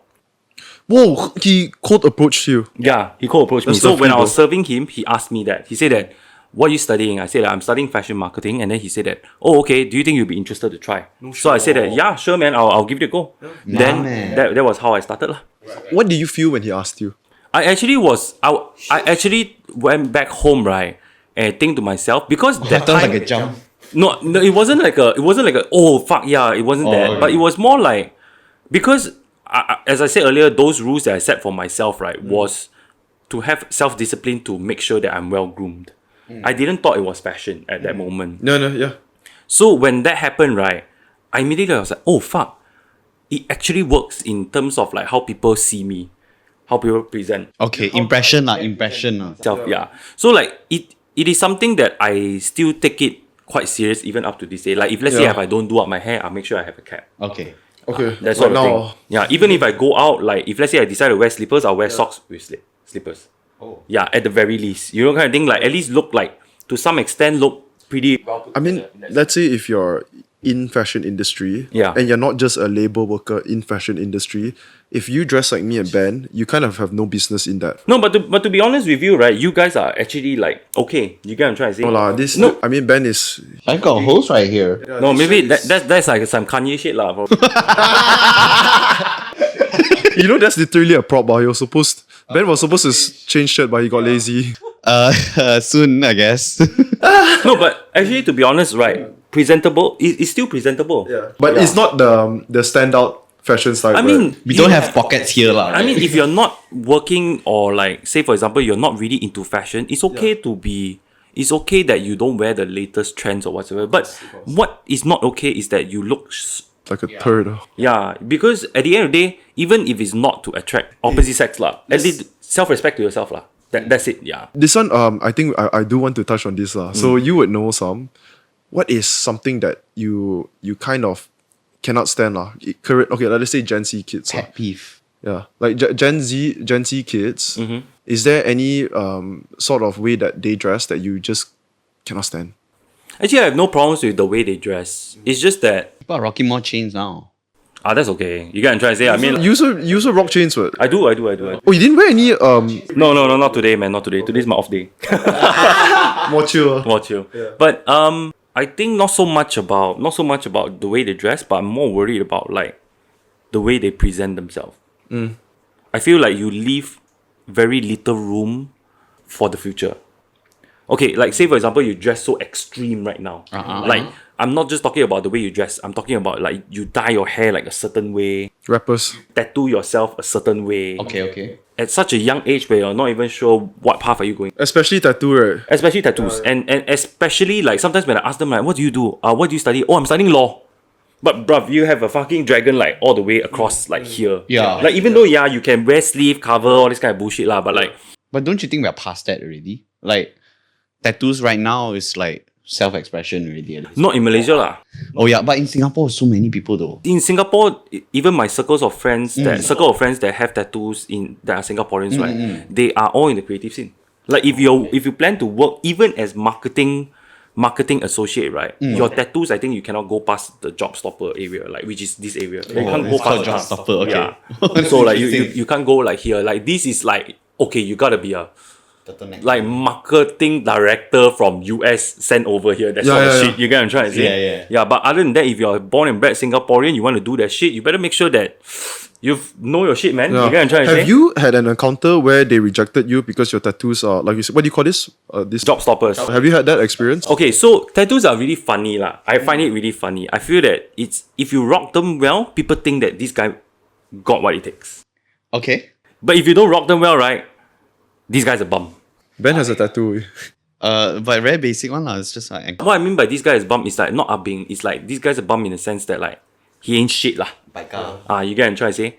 I think it's just the way you carry yourself. I've never made my I've never bothered to cover them. That's one thing. I've made it known lah. Like if you want to work with me, this is Isaac. But at the same time also, this is Isaac, but this does not affect what Isaac brings to the table. that's the one people need to know. That's the attitude that I bring. That's the one. And obviously, I mean, the people that I work with, they are not in the quote unquote not banks. Definitely. Yeah, with tattoos, with bangs and everything, it don't seem to be a problem. But it's just really the way you carry yourself. Are you confident? Do you make it like a thing? You get what I'm trying to say? You know how some people with tattoos, they make it like a thing. Like it's like, oh, I'm like the coolest motherfucker in the room. Bro, tattoos, you see, having a sleeve is one thing, but the job stopper, that's not common at all, bro. This is not common. Okay, you have a tattoo here, a girl have a tattoo here, or a tramp stamp on the back. No one gives a fuck. Like nowadays, it's a very normal thing. Yeah, I mean, if This you have is it not inside normal. the body and all, like if let's say like you are young and then you have it inside the body and whatnot, I guess that's okay. You know, that's not an issue. You know, It's not. You maybe you're young, you just wanted like try it and stuff like that. But like now a lot of the younger Gen Zs, the way I see is like forearm. Some even like no tattoo and then just one here, that kind of thing. A lot Or like face, no, not really yet. So far, I've never really seen. Would you get above your neck I tattoo? will get neck lah, but I will never get anything like on my. What about like behind here? Money maker. Neck you'll get Yeah, neck I don't mind. Travis Barker. Yeah, like Full body with Travis Barker. like Gen Zs cannot lah. I feel like it's way too risky. You're not even sure. Correct. Yeah, you're not even sure. And like okay, if let's say if I meet you and then you tell me like, oh, I'm aspiring to be a graphic designer, for example. Sure. Cool. You know what? Mad respect that you decided that this is the path that you're gonna go for yourself. But no, you're telling me you're studying law. Yeah. It's like you're studying law engineering, but at night, right? You dress like you're going to go party. Like you dress like you're in the fashion scene. But at the same time, it's like it's also maybe they didn't put much opinion into it or thought because it's just trend, right? And when you're younger, you put less thought and opinion into Just something. more reckless, I guess. That's true. That's very true. That's very true. I mean, I myself also made mistakes when I was younger too. Okay, how old was your first tattoo? Like, how old were you? Early 20s. Early 20s. Early 20s. That's already quite late. That's already considered quite late Quite actually. mature. Yeah. I mean, I thank God my first tattoo wasn't a fucking like tribal tattoo because that was really popular back then when we were. Keling bro. Till this day, any tattoos that you regret? No, I don't regret any of my tattoos. Yep. I actually really like all of them. It's just that yeah, I have no comments about it. It's really like a project for me now. It's like okay, I got this project, I want to finish it up like this way, that kind of stuff. That's why you got the thing here. Oh, okay. So this one is I've got a recently I got a leg infection kind of thing. Oh. So not leg infection, like a skin infection. Oh, yeah, that's so I what had like that's- a Dr. Pimple Popper shit going on there. Okay. Okay. And the doctor had to like So you have to redo the no, there is like just a really really small spot that is like affected. So probably after when the skin heals, I'm just gonna like. But then, like this one, right, is a very fine line. Does that mean it's new? No, actually this is not finished. This is supposed to be like this, Let me see. but the tattoo artist didn't have time, so he couldn't finish it. So this is very new. I'm still waiting for it to heal, so it's still like peeling and stuff. Like Post is crazy. Post Malone. Post Malone is crazy. Yeah, Post Malone got a lot of tattoos in like a very short time. In a very short time. In a very short time, like within the span of 2 years, bro. Let's say this big piece here. on your calves. Yeah. How often do you have to touch it up with? Actually, if the tattoo is done really well, you don't actually have to touch up. I mean, I thought after a certain amount of years, It's not like buying a car, bro. It's not like Maintenance fee. no maintenance one. Actually, the older you get, right, the way it like kind of sits onto your body, it kind of has this like really vintage kind of look. Unless it's a shitty tattoo artist, If you're very interested in tattoos, right, like just go and research like vintage tattoos. Like there are pictures of guys like they took picture when they were younger, like full body tattoos, and then after that when they're older, the way it looks, right, it kind of like blends into them. It looks better. Okay. Yeah. Wow. You don't have to. They didn't touch up. No maintenance. No nothing. Okay. Yeah. If it's done well. Is it different equipments that they use to tattoo itself? No, it's not that. It's just done well, lah. You get what I'm trying to say? All the people that told me that they regret getting a tattoo, right? It's those people who got a fucking tramp stamp when they were younger. You mean girls, Yeah. No, not just girls. Like aunties, lah. You know, aunties.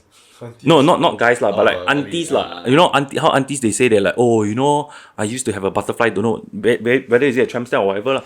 You get it at such a lanjiao spot. You get it at such an ugly spot. Yeah. If you get an ugly tattoo, of course you're gonna fucking But regret. now girls is like this already. Tramp stamp. Oh, Galway, that one. The chest one, right? Underboob, but the underboob has been popular for a while lah. Yes. Okay. Rihanna, bro. Yeah, because of Rihanna. Yes, correct. That mandala thing, right? But yeah, like I think about tattoos, right? If you always get it beautifully done, you really like the imagery and everything, you will never regret it. Yeah. And I will tell you straight up lah. Anyone that tells you my tattoo got meaning, right? They just only got into tattoo only lah. Yeah, straight up. Hey, bro, that's the real shit, lah. People are just gonna ask, right? Yeah. They have to prepare an answer, lah, right? Someone's gonna ask. No, I mean some of my tattoos do have meaning. Don't get me wrong, but You like the art? it's definitely an art for me. You like the visual more than the meaning? No, not just the visual. It's actually, I mean, I'm not a religious or whatsoever person, Yeah. but tattooing for me is like a spiritual journey. Yeah, it's spiritual because you go through the pain. You go through the pain and you commit to the cause to finish it. Actually, a lot of people, like you know, my parents, I've had some older people that told me like, wow, you get all this done, but they actually always forget that it's actually not an easy task to get it done. Bro, the shading is fucked up, ah. Yeah, exactly. It's like a lot of people think that like Shading's crazy. when you get tattoo, right, it's like you go buy an iPhone. It's not the case, you know. Like a lot of people forget that you actually go through the pain. Yeah. You go through the hours of just sitting and dealing with the pain, you know. Yeah. But then which one is the most painful spot for you? This one, the palm, is the worst lah. Oh, cause it's like all the nerves are here. It was bad. ooh. So I was supposed to do a devil here and dollar sign. So money is the root of all evil, right? Okay. Tap out after this one lah. Really? Yeah, because it's really too fucking painful lah. Ouch. Yeah. Okay, so Isaac, I have a question for you, someone who is really much more experienced than myself in fashion. If you were gonna go to Singapore, you start off with no clothes, Ooh. but you want to buy all the clothes for that particular trip. You're gonna be at Singapore for 1 month. 600 ringgit, Wow. 10 piece of items, not including footwear. 600 ringgit. Uh-huh. Where you heading to? 10 piece of clothing, top and pants only. Phew, okay. Where you going? I will go to H&M. I'll go to H&M. H&M, Yeah, huh? H&M. It is the cheapest, and you would say for that price. Oh, no, sorry. Actually, I'll change our answer. Sorry. Change, bro. Change. Thrift store. Thrift store. Thrift store. Gang. JBR bundle, bro. I think I can get even more than 10 pieces with $600. Where is it at? JBR is at... They have a lot of branches, bro. Kepong is one of the biggest one. Okay. They have one in Kepong. Okay. And it opens until like 12 a.m, bro. I've been saying this with Ben since last year. Like, I need to fucking go thrift shopping. Yeah, you should. I'm the type, like, I just want quantity, man, and it look okay, candy. How's the quality though? I mean, it depends. You really gotta like, they call it like dive to it, and because it's a lot of fucking clothes. Yeah. And JBR is really hot lah. Like the area is packed, like really hot. No, it's not packed, but hot. it's packed with clothes. Oh, hot as in the weather. Like it's hot lah inside Temperature. because they kind of rented like a warehouse kind of thing. Oh, the okay, ventilation is shit lah. But if you want a more comfortable experience, slightly a bit more pricey, Second Street bundle. Second Street bundle. Where is that?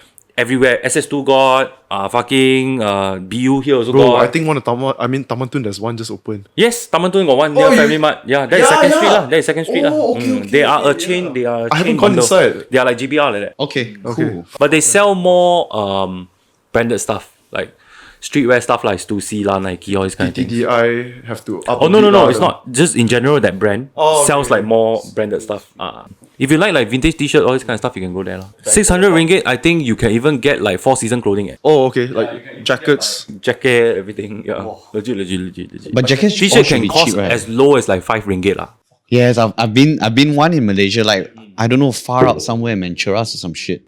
Got lah, everywhere also got one. Like some people prefer to go to like Ampang. There's a few like thrift people that really go deep diving into it. Okay, Ben, your question? I don't know, like okay, yeah. That's your same question. Because I used to work in H&M. Oh. But I was like, what do I? Then that's where I really like style up from then on, because like I seen they have this like spring week and shit like that, right? And our own employees were actually like dressed up, and then I'm like, whoa, what the fuck? I'm wearing so normal. Then like they help me style up lah. But then what do you think about fast fashion? You know, like is it make everybody's like taste more monotonous, or did it actually help like expand people's taste and stuff like that? Oh, In Malaysia's context, I guess yeah, Malaysia then moved to worldwide lor. Yeah, but then it's bad for the planet at one point because like sustainability is a thing as well. I think it's also is this lah, is that the reason why fast fashion has always appealed to people is because price point to value kind of equation. It's you cannot escape that lah. You get what I mean? Like I think it really depends on the person lah. It's like I, for example, like when I first started out, obviously fast fashion. You just want the style. You want the style, you want the quantity, right? But as the years pass, right, when you start noticing, like, you don't even have to be in fashion, bro. Legit, straight up. Like, say, for example, you always buy a regular t-shirt from H&M, for example, like this. And then, like, slowly you find out that, like, okay, you know, like, I there's some things I like about this t-shirt, there's some things I don't like about this t-shirt. Automatically, you will try to try different other brands, right? And slowly, maybe you go to Uniqlo. Then after that, maybe Uniqlo, you try their like Uniqlo U collection, for example. what is the Uniqlo U? It's a premium. It's a premium, not premium. It's like a different silhouette. You should try it, bro. But it's inside the Uniqlo store. It's inside Uniqlo. It's just a store. section of. So Uniqlo U is by it's a collab with Lemay, so it's a very famous fashion designer.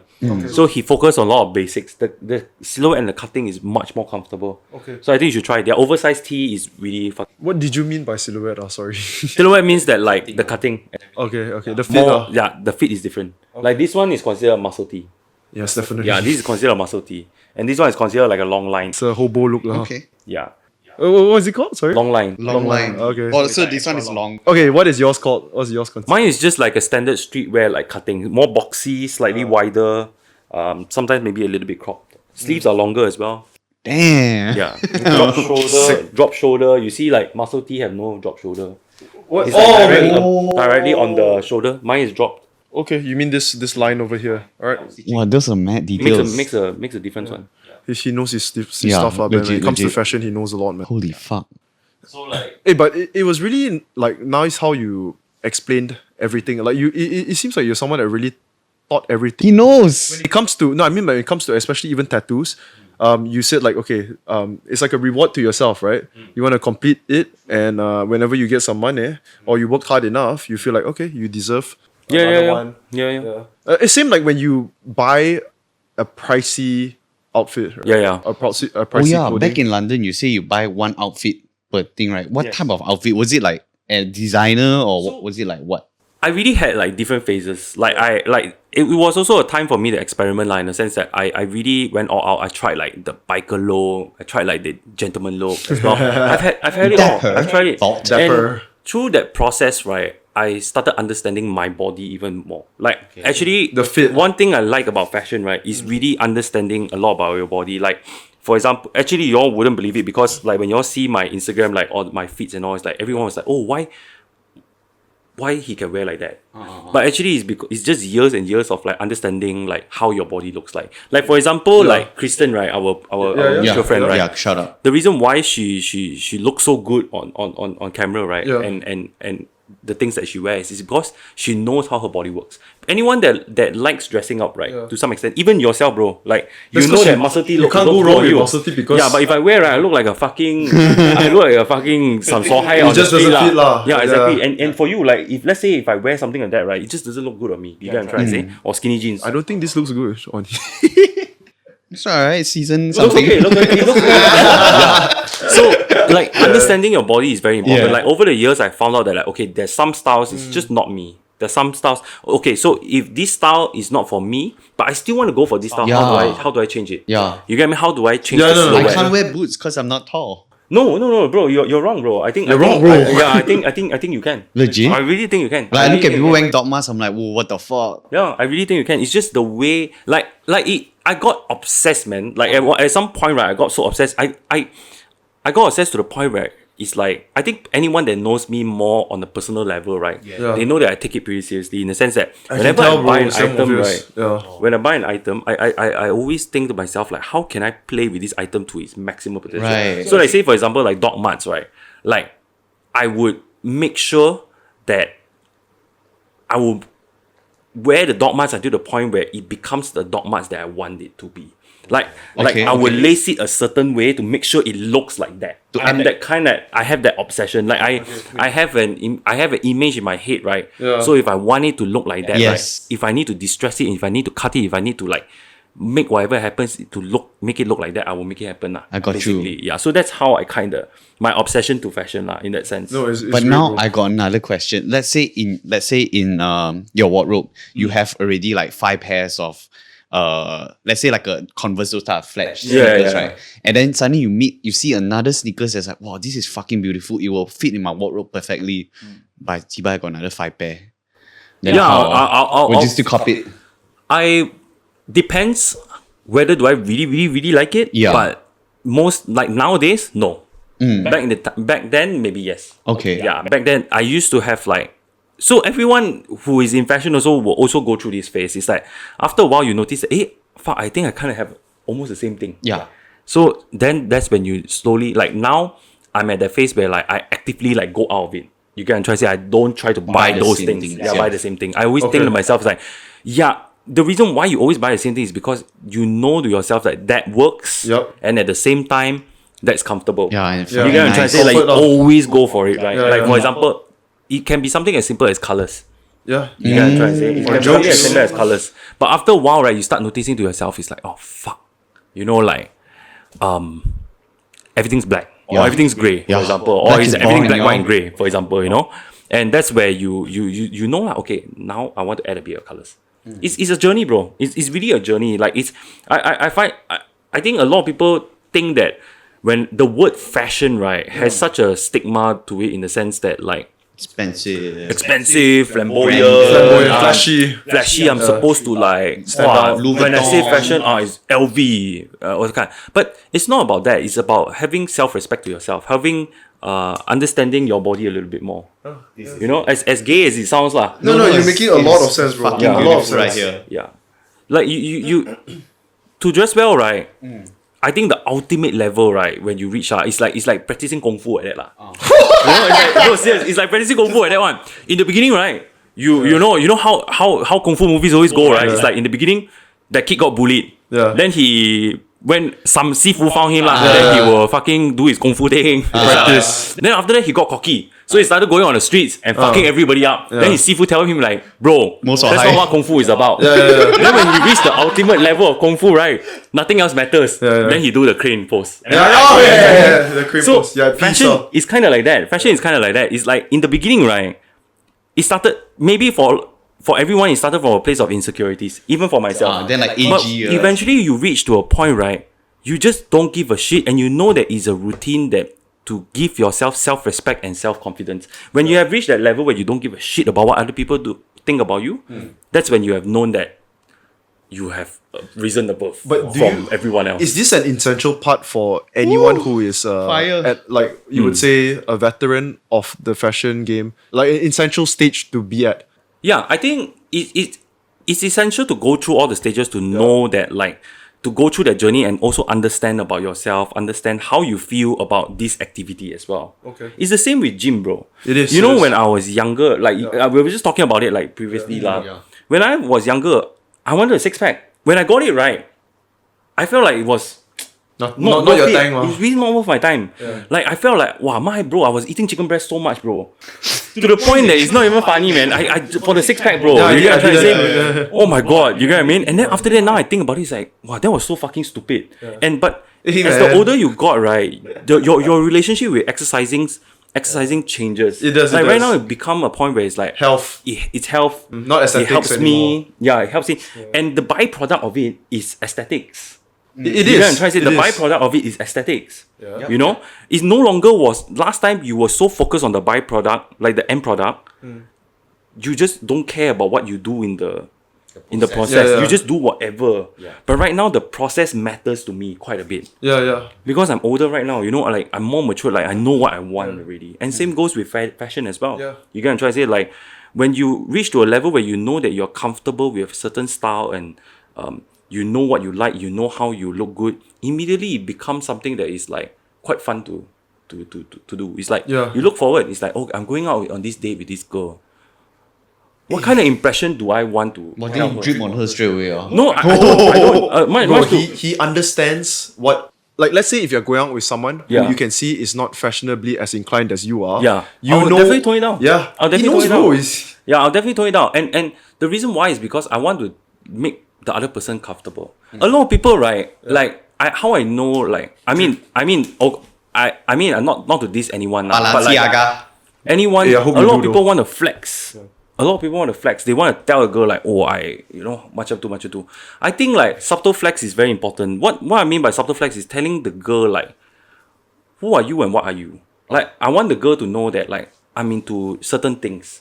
So I'll make sure that some parts of the outfit shows that. The D. Enough.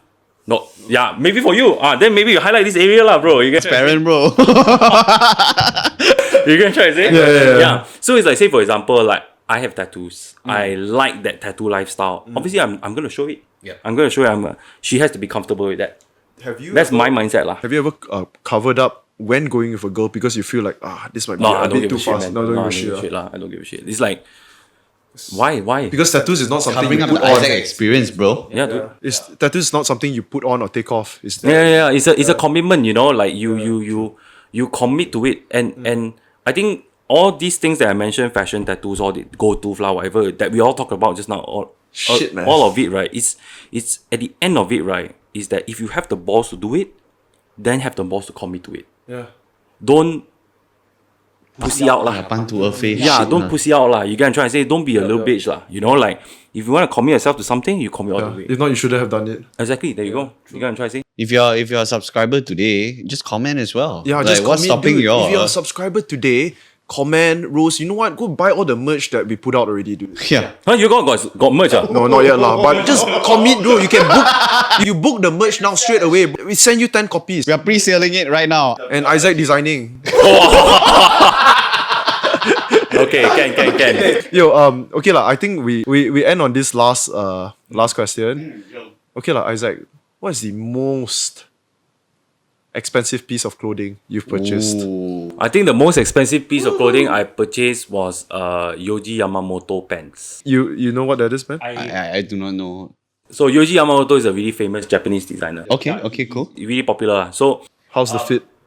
how it fits is like a black trousers. Okay. But it has like a waist loop that is like you know those like like sumo wrestling that kind you have to wrap around. Shit, dude. And it has like a apron, like kind of like a piece of cloth in front as well. So it's quite interesting, the design of it and the way you wear it. I remember I first saw it on like Instagram on the runway and stuff like that, and I was like, fuck, I really like that shit. And when I saw the price, I was like, oh, okay, this one is a bit way out of my budget lah. How much lah? Say lah. Gonna drop it. So what happened was I went to the shop, and then the price was, I think Malaysian ringgit, if I convert everything lah, it's almost like 11,000 ringgit. Almost Hey, 11,000 man. ringgit. If you convert pounds to what lah? So then this is after the discount. So what happened was that I went to the shop, right? I went to the shop. I saw it. I was like, oh fuck, this is cool. But my friends always tell me like, hey, you want to buy this kind of stuff, right? You have to wait for their Discount. clearance sale. Yeah. So they always have clearance sale because nobody buys their shit when it's like it's unless too you're far. rich as fuck lah, to be honest. Yeah. So I left my number. I told the guy, say, bro, I want these pants. I work in Selfridges. We kind of know of each other because we are in the same kind of circle lah. Yep. So the second the clearance sale started, Yeah. he immediately called me. I immediately bought it. Yeah. Fuck. Yeah, it's still with me lah. How many times have you worn it out? I want quite a bit actually. I want it quite a bit. Yeah. It needs that kind of occasion for you to wear it. No, actually no. I just wear it whenever I feel like. Okay. Do you think there would be resale value when you're done, or are you Oh, even thinking for about- that, no, definitely. You're not even no, thinking about definitely that, not. right? Because with those kind of items, right? It's Yeah. okay. That's also another thing about me. I buy what I like lah. I don't take into consideration like Other resale. people's perspective, no Yeah, fucks, nah, no fucks lah. I mean, it's my money, what? Right? It's your happiness, bro. Yeah, exactly. Yeah. There you go. So, like you say, I don't really care lah. Like, there's yeah. no resale value, and usually like with high end items, right? The price point is the retail price is already so high. There is no resale value already. Yeah. I say yeah, but I barely understand that concept. No, like because like your say for example this item like even after discount is 11,000 ringgit. Yeah. So what are you gonna resell it for? It's 5,000. Additional 5 more thousand? Doesn't make sense for you. Oh no. When I say resell, I mean like sell it for 5,000 when No. second-hand. I mean That shit doesn't why work. would you sell it for 5,000 when you bought it for sure. 11? I- No, that's the thing. I thought it's like a car like that because the price is like car. Okay, with high end clothing, you're kind of right. You're kind of right. With high end clothing, Isn't that high end? Your yeah. With high end clothing, it kind of does that, like kind of depreciates until suddenly it gets popular again. That style, then it Oh, you actually can one. resell like for a good amount. Can one. Only certain items. Very rarely, very rarely, but it does. What was the name of the pants? Yoji Yamamoto is by That's a the name of brand. the brand now. Yeah, that's the name of the brand, but there's no name. Was it a limited amount of copies of it? All high end items are considered limited amount. How many lah, lah would you say? I wouldn't know. No idea. I wouldn't know. 10,000, 100,000. Wow, no idea. No idea. No idea. Hey, call Yuji, bro. Okay lah. Okay, cool. That's it lah. Right, guys. That is the end for today's episode, season 2, episode 5. Fashion is passion. And I'm gonna plug this guy real quick lah. Okay, I'm sure you do like fashion. So what I do is that I do consult brands here and there, like with marketing and stuff. Would you do personal? Yeah. I mean, if you want me to style you, sure, man. Yeah. Hit me up. Guys, hit him up, man. The amount of knowledge he dropped, his fucking passion. You can't buy that shit, dude. He ain't even fucking started, man. I mean, if we went on another 2 hours, Yeah. 3 hours, no problem, right? We would have touched talk about 1%. fashion. I mean, we would look like fucking fools on me and Ben, but I think this is fun, man. I think maybe next time we can always like do this again. yeah. Yeah, I mean, we could definitely always do this again. Like Yeah. maybe we don't have to talk about fashion. We can talk about everything else. Hey, we started up. So, guys, for y'all that didn't know, I actually prepared a couple of questions or stuff that were all. I tried to keep it within fashion now, but with the first 1 hour, straight up just talked whatever was at the top of our minds, and I enjoyed that, man. I really enjoyed that. Okay, guys, you all know what to do, but I'm still gonna say it again. Wait. What should they do? Like, comment, subscribe, hit Yes! that notification bell. Comment. IG and social media also. Yeah. Subscribe, share, tell your friends. Any hot chicks, recommend. Come on, podcast. Yeah, we like I said, we have a full itinerary of things to do. Don't worry, y'all will be paid with learning and experience Yes, most importantly, experience. and exposure lah. A bit. Exposure a bit lah. Okay, guys. See y'all in the next episode. Ciao. Give it up for Isaac. Ciao. My man. Thank you. Let's go. Missing my homies, I'm missing my oldies, my brothers, my cronies. We all went to court, but before only courts that we knew were the ones where we were shooting three, selling Kobe. To a legend, rest in peace to the old me, rest in peace to my brothers, rest in peace.